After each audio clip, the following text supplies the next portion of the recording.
On March 8, 2014, Malaysia Airlines flight MH370 took off into the night, heading from Kuala Lumpur to Beijing.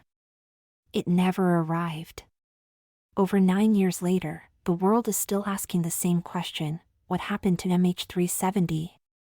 Malaysia Airlines flight MH370 was a routine flight from Kuala Lumpur to Beijing, carrying 227 passengers and 12 crew members. It was a standard Boeing 777, one of the safest planes in the sky. The plane took off at 12:41 a.m., and everything seemed normal. But just 40 minutes into the flight, as it crossed the South China Sea, MH370 suddenly disappeared from radar. The last communication from the cockpit was at 1:19 a.m. when Captain Zahari Ahmad Shah said, "Good night, Malaysian 370.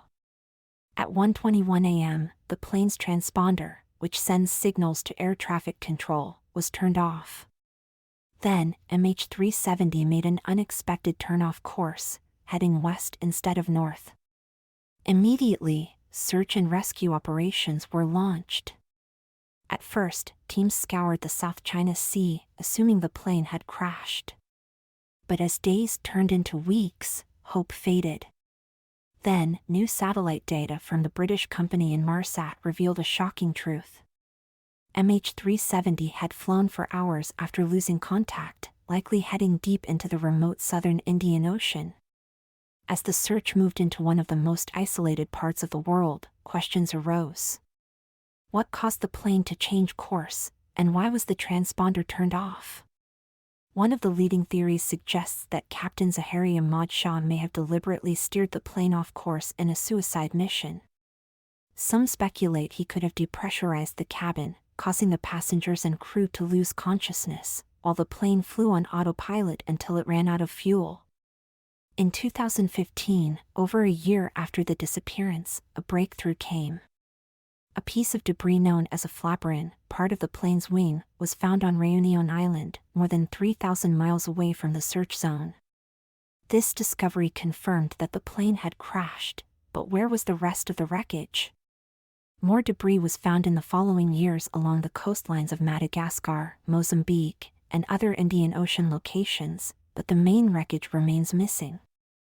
Beyond the pilot's suicide theory, other possibilities have been suggested.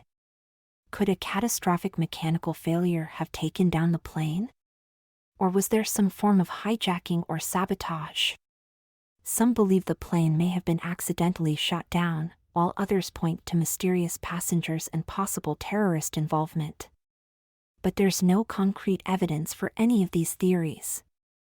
After nearly 3 years of extensive searches covering over 120,000 square kilometers of the ocean floor, the official search was suspended in January 2017. Despite the efforts of dozens of countries, the main wreckage of MH370 was never found.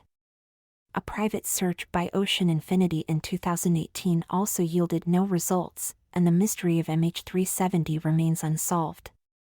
While the search for MH370 was called off, its impact on aviation has been profound. New safety measures, including real-time aircraft tracking, have been implemented to prevent another disappearance like this from ever happening again. But for the families of the 239 passengers and crew on board, the question still lingers: what happened to flight MH370? MH370 is one of the most haunting mysteries of our time. As new technology develops and fresh theories emerge, maybe one day we'll have the answers. Until then, the fate of flight MH370 remains a mystery.